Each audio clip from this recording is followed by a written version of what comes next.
이재명 대통령이 취임한 지 불과 한 달이 갓 지났는데 정말로 변화들이 약간 속도전이라는 말이 어울릴 정도로 그런 느낌이 드는 건데 그 목요일에는 기자회견도 열었거든요. 정필진 변호사님 예. 기자회견 좀 어떻게 보셨습니까? 잘 봤죠. 아니 사실 100일 기자회견을 보통 하지 30일 기자회견은 잘 안 하잖아요. 그러니까 저는 약간 자신감 같은 게 느껴졌어요. 남들 100일 한 거 내가 30일에 했어. 그러니까 네, 그리고 내가 인수위도 없이 대통령직을 수행을 하고 있지만 그럼에도 불구하고 내가 현황을 이 정도 파악을 했고 앞으로 이렇게 해 나갈 거야. 그러니까요. 그 자신감 뿜뿜. 그리고 어떤 질문에도 막힘없이 나오는. 저는 사실 그런 얘기 많이 하는데 정권이 바뀌고 나서 저는 제일 좋은 점이 뭐냐면요. 하루 종일 시사방송 안 봅니다. 그냥 음악 들어요. 더 이상 이제 시사 방송을 너무 볼 마음이 필요가 편해. 네. 이거 이 대통령 기자회견 하면 이전 같으면 욕할 준비를 일발장전하고 이렇게 불안한 마음으로 봤는데 지금은 그냥 틀어놓고 이래요. 아유 좋네. 음악 듣는 기분으로 정말 저는 아무 생각 없이 봤어요. 저도 이제 마음 편하게 지켜보긴 했는데 우리 노영인 변호사님 같은 경우에는 기자회견 현장 모습을 보면서 좀 어떤 생각이 들었는지 궁금하거든요. 저는 저분이 진짜 그동안에 대통령 안 시켰으면 어쩔 뻔했나. 대한민국이 진짜 큰일 날 뻔했구나 이 생각 느꼈고요. 그 다음에 뭐 윤석열 씨가 자기는 뭐 메이저와 마이너를 뭐 구분한다는 둥 햇소리를 계속하고 맞아요. 돌아다니는데 네. 마이너의 입장에서 매우 기분이 나빴었어요. 그러다가 이번에 그 마이너들을 중심으로 그냥 물론 뭐 명함으로 이렇게 하긴 했지만은 그걸 보고서 야 역시 공평하다. 그러니까. 그냥 명함 넣어서 하니까 다 되는구나. 근데 맞아요. 그동안은 왜 안 됐을까 이 생각 많이 했고 저분이 되게 자신감이 있고 우리들한테 하고 싶은 말이 있구나. 저렇게 해도 할 수 있다는 걸 우리들이 알려주는구나. 이것 때문에 너무 좋았고요. 기본적으로는 물론 이제 그 중복되거나 질문 같은 것들을 조금 나눠가지고 구획을 나눠가지고 뭐 마이너든 무슨 뭐든 간에 이쪽 분야에서는 경제 안보 분야에 대한 질문이 네. 났으면 다른 사람은 다른 문제에 대한 질문하게끔 이런 식으로 조금 정리를 해줬으면 좋았을 것 같다 했는데 맞아요. 네. 일단 뭐 그거보다도 그들도 그거를 자기네가 준비한 걸 안 하면 또 데스크한테 혼나고 뭐 이런 게 있잖아요. 그래서 그냥 그 정도 질문을 우문스럽게 해도 현답을 하니까 그러니까요. 괜찮겠다 네. 이런 생각이 들었고요. 그냥 대통령 믿고 최소 1년은 대통령 믿고 가도 되겠다. 1년은 믿고 가보자. 최소. 네. 저 그리고 그렇게 이제 생각했어요. 1년 믿고 가자고 하셨는데 실제로 한 달 안에도 보면은 네. 뭐 정상외교도 어떻게 수월하게 했죠. 네. 그 이외에 정당 정치 정상화를 위해 가지고 야당 대표랑도 만나서 얘기도 하고 뭐 관저에도 부르고 식사도 하고 이런 모습들이 많이 나오고 어제 같은 경우에도 그 목요일 같은 경우에도 기자회견이 끝나기 무섭게 바로 그 야후당 대표들하고 만나고 오찬까지 하지 않았습니까? 이런 모습들이 정말로 전과 다른 느낌이 확확 옵니다 지금. 네, 맞아요. 네. 뭐 쓰시는 거예요 지금 이제 의사로 바뀌면서 지금 정필수 변호사님 말씀해 주셔야죠. 응급실에 환자가 오잖아요. 정말 상태가 안 좋은 환자들이 와요. 특히나 치료가 안 되고 방치되고 있던 막 이런 환자들 119 타고 딱 오잖아요. 정말 의사들이 뭐 진단도 하고 처치도 하고 여러 가지를 하겠지만 정말 적절하게 약 하나만 들어가도 환자가 좋아지는 게 보일 정도예요. 정말로 이 사람이 방금 전까지만 해도 곧 죽을 것 같은 사람이었는데 딱 들어와가지고 정말 수액 하나만 적절하게 의사가 탁 판단해서 탁 놓으면 뭐 진단도 아직 안 되고 뭐 근본적으로 어떤 약을 투약했는데 아직 결정이 안 됐어도 적절한 케어 하나만 들어가도 환자가 좋아지는 게 싹 느껴질 정도로 이 사람 회복이 되겠다. 그러니까요. 느껴질 정도로 네. 회복이 되는 게 보이는데 지금 우리나라의 한 달이 딱 그런 것 같아요. 정말 윤석열이라는 이 뭐라고 표현을 해야 될지도 모르겠던 이 작자가 대한민국이라는 나라를 방치해 놓은 거예요. 방치해 놓고 아무런 조치를 취하지도 않고 하는 짓마다 엉뚱한 짓만 하다가 결국은 이재명 정권으로 바뀌면서 대한민국이라는 어떻게 보면 응급 환자였던 이 대한민국에 적절한 조치 몇 가지를 취하면서 한 달 동안에 우리가 이렇게 이 한 달 동안에 많은 변화를 경험할 수 있을까라고 할 만큼 많은 변화들을 우리가 지금 겪고 있는 게 그거거든요. 사실은 정말 대한민국이 아주 몹쓸 나라가 아니잖아요. 완전히 무너져가지고 돌이킬 수 없는 회복할 수 없는 그런 임계점을 돌파해버린 그런 나라가 아닌 상태로 어떻게 보면 윤석열이 유일하게 잘한 거죠. 그 상태로 이재명이라는 명의가 들어오고 이 명의가 적절한 조치를 취해주면서 정말 우리가 겨우 한 달 지났지만 코스피가 3,100이 넘고 나라가 빠른 속도 안정이 그렇습니다. 되고 이런 걸 우리가 느낄 수 있는 거 이런 걸 보면서 참 신기하다라는 느낌을 받으면서도 한편으로는 대한민국이라는 이 강력한 잠재력을 가지고 있는 이 나라를 어떻게 해왔는가 도대체. 그리고 우리는 어떻게 하면 또 다시 이런 실수를 반복하지 않을까. 이런 걸 좀 많이 생각해 본 좀 한 달이었다. 저는 그러게. 아 그리고 이제 명의라는 표현을 써주셨는데 명의 이재명이 6월 4일에 대통령 선거 이기고 나서 처음 내린 처방이 김민석 국무총리를 지명한 거였거든요. 그로부터 한 달이 지나가지고 국회 임명동의안도 통과되고 7월 4일에 금요일에 드디어 임명장을 수여를 했는데 이런 모습들 보면서도 김민석과 내각 인선을 누구보다 빠르게 역대 대통령 중에서 이렇게 진행하지 않았습니까? 네, 제 질문이에요, 그게? 네, 질문입니다.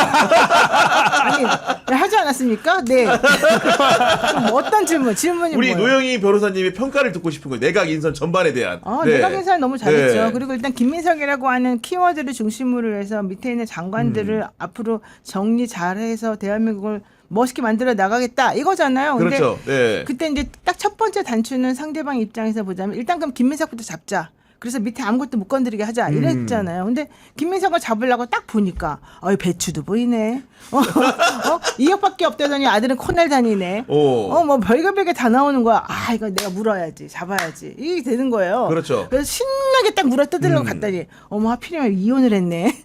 전부인이 돈을 댈 수가 전부인도 있네. 불러. 예를 들면 그럼 좋아. 그래 전부인 너 와. 돈 된 거 정확히 말해봐. 미쳤나봐. 같이 살면서도 안 부르는데 왜 전부인을 불러? 너네 또라이니? 이렇게 얘기가 되는 거잖아요. 그리고 그 이후에 지금 뭐 이 사람이 빚을 져가지고 차곡차곡 지금 돈 내고서 있으면서 가난하게 산다는데 거기다 대고 뭐라고 하겠어요. 게다가 이분이 가지고 있는 그 하자, 뭐 잘못 이런 것은 한덕수에 비할 바입니까? 한덕수라는 사람하고 비교 비교가 대상이 됩니까? 윤석열 초대 총리와 비교하면 네. 나는 저 사람하고 비교해도 괜찮다고 봅니다. 정필승은 되게 깨끗해요. 아무것도 없어요. 아닌데. 그런데 저 사람보다 더 깨끗하다고 봐요. 김민석 총리가 네. 왜냐면 그분이 되게 절치부심하면서 그 어둠의 세계를 지내왔어요. 그렇죠. 이게 아주 제일 연소로 아마 예. 국회의원이 됐을 거란 말이에요. 그때 되면서 결혼도 엄청나게 유명한 사람이라 잘했잖아요. 그러면서 자기가 사실은 거의 막 그냥 황태자처럼 사실은 했잖아. 엄청난 주목을 받았죠. 그러다가 사실은. 우리 옛날 어렸을 때 나는 뭣도 모르고 김자영의 그 뉴스를 들으면서 저 여자분의 남편이 저 사람이래 막 이런 들으면서 공부했잖아. 기억 안 나? 저는 기억 잘 안 납니다. 왜 모른 척해? 우리 다 알잖아. 아니 누군지 당연히 알죠. 근데 어쨌든 모르겠습니까? 그때 예. 당시에 이 사람이 되게 잘 나가던 사람이었기 때문에 저렇게 잘 나가는 사람들은 나랑 좀 다르네 이랬는데 어느 날 갑자기 저 사람이 나락에 탁 떨어져 있는 거야. 그렇지. 쟤도 나락에 떨어지겠지. 근데 뭐 때문에 떨어졌지? 돈 받았대. 여기까지가 팩트였어요. 우리가 알고 있는. 맞아요. 근데 그러고 난 다음에 완전히 한 10년인가를 그때 완전히 죽었잖아요. 18회를. 게다가 그 중간에 뭐였어요? 저 배신자래. 철새래. 얘가 안 될 것 같으니까 절로 갔대. 근데 노무현이 안 될 것 같아서 정몽준한테 갔는데 갔더니 정몽준이 딱 떨어지고 노무현이 돼버리네. 얘는 이제 끝났구나. 이렇게 생각하다가 보니까 쟤는 이제 더 이상 안 돼 그랬는데 이 사람이 안 죽네. 이 맞아. 사람이 끝까지 살아남는 거예요. 이 사람이 국회의원으로 다시 돌아오기 전에 우리 모임이 있었어요. 그래요? 그 모임의 멤버였어요, 이분이. 우리 노영희 변호사님과 함께하는 모임의 멤버였다. 그 모임의 멤버였어요. 엄청난 모임인데 거기는. 네. 그래요? 총리를 배출한 멤버인데. 그러니까 그 멤버인 사람들은 다 의원이 됐지. 근데 어쨌든 그 멤버 중에 한 분이었는데 그분이 되게 얌전하고 되게 점잖고 이 사람 되게 조심스럽구나. 뭔가 해보려고 진짜 절치부심했고 내가 딱 느꼈어요. 그 모임에서 대화를 해보면서 우리가 도와줘야 되겠다. 이 불쌍한 영등포를 도와줘야 되겠다. 해가지고 진짜 도와줬다 다들. 근데 되고 난 다음에 우리한테 밥을 한 번 안 사는 거야. 결론은 그거네. 아니 그래갖고 내가 네. 아무리 힘들었다 하더라도 우리가 밥을 사는데 근데 밥을 사지는 않고 자기 결혼한다고 또 축의금을 내라는 거야. 청첩장은 또 왔어. 또 청구서가 왔습니다. 그것도 또. 웃기잖아. 네. 그런데다가 또 뭐 누구 돌아가셨다고 또 조의금이 또 온 거야. 그러다가 좀 있으니까 또 책 출판한다고 또 뭐가 오라는 거야. 이 사람은 도대체 뭐야? 왜 이래? 그래서 막 우리가 화를 냈어. 이제 없는 데서. 도대체 저 사람은 도대체 뭐야? 다음엔 찍어주나 봐라. 우리 절대 반대하자. 이랬는데 알고 봤더니 그것이 아니더라고요. 알고 봤더니 그 돈을 아직까지 갖고 있었고. 아이고 딱한 사정이 이면에는. 네, 사정이 있었더라고요. 네. 그러더니 나중에 어느 날 내가 밥을 한번 사게 되로 2번인가 밥을 샀어요.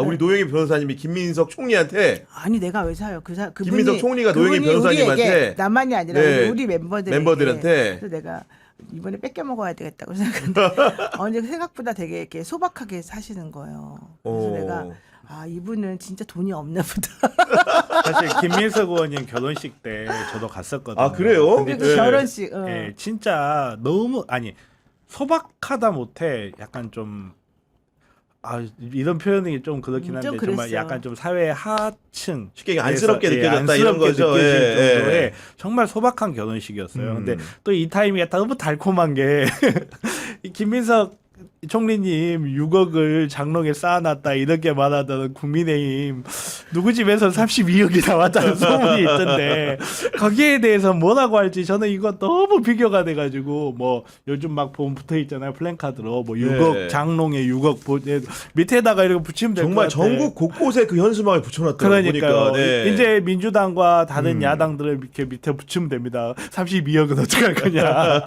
너무 달콤한 거예요, 이거. 어쨌든 그렇게 했고 그 중간중간에 보니까 청와대도 가서 하셨고 뭐도 하셨고 뉴욕 그 변호사도 하시고 진짜 맞아요. 일을 많이 네. 하셨더라고요. 진짜 그거는 진짜 저 같은 사람 상상도 할 수 없는 그러니까 일입니다. 그래서 내가 참 대단하다고 예. 생각을 했고 근데 하자가 없어요. 우리가 따져봤어요. 네. 이거 하기 전에 대통령도 물어봤대잖아요.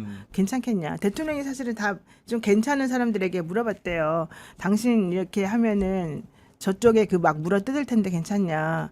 어떤 사람은 나 못해요. 어떤 사람은 할 수 있어요. 어떤 사람은 괜찮아. 이러는데 김민석 총리가 나 괜찮아요. 하겠습니다. 야, 했대잖아. 그렇구나. 네. 그랬는데도 결국 이렇게 그냥 시끄러웠잖아. 근데 그거 보면서 시끄럽다고 해봤자 별볼 일이 아니었고 그러니까요. 네. 이 사람이 총리로서 역할 수행할 때 전혀 문제 안 되고 그다음에 제가 봤을 때 한 10년 동안 보니까 되게 점잖으시고 그다음에 옳고 그름을 정확히 아시고 그다음에 내로남불 이런 거 안 하시고 그리고 되게 중요한 건 스마트하고 샤이하면서 스마트하시고 그렇구나. 그래서 대통령이 되게 좋아하더래요. 처음에는 안 좋아했던 걸로 알고 있어요. 처음에 둘 간의 관계가 별로 없었는데 접점이 네. 없었는데 나중에 보니까 일을 시켜보니까 일을 너무 잘하고 그다음에 이 전체적인 그림을 다 잘 그리고 사람들하고 관계성을 잘 맺어요. 그러니까 대통령이 이번 국정에서의 첫 번째 하고 싶은 것은 내가 알기로는 개혁도 개혁이지만 시끄럽지 않은 개혁.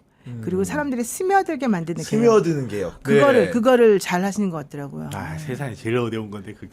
아니 근데 저는 어떻게 보면 김민석 총리가 외견적으로도 굉장히 귀공자 같은 스타일이다 보니까 그렇지. 일단 가난이라는 말이 굉장히 좀 안 안 어울리는데 어울리죠. 실제로 아까 말한 것처럼 정치인이고 어렸을 때부터 일찍 데뷔한 분이기 때문에 웅변적으로 자기 목소리 클 것 같은데 노예민 선생님 얘기 들어보면은 그런 분이 아니고 조용조용하게 자기 얘기를 찬찬히 하는 분이라는 거잖아요, 지금. 찬찬히 그리고 계획적으로 그리고 시끄럽지 않게 결국은 해낸다. 그러니까 대통령을 돋보이게 하면서 네. 자기는 자기 나름대로 모든 것들을 잔잔하게 채워주면서 하더라. 이게 되게 중요한 부분. 참모는 그래야 되거든요. 야,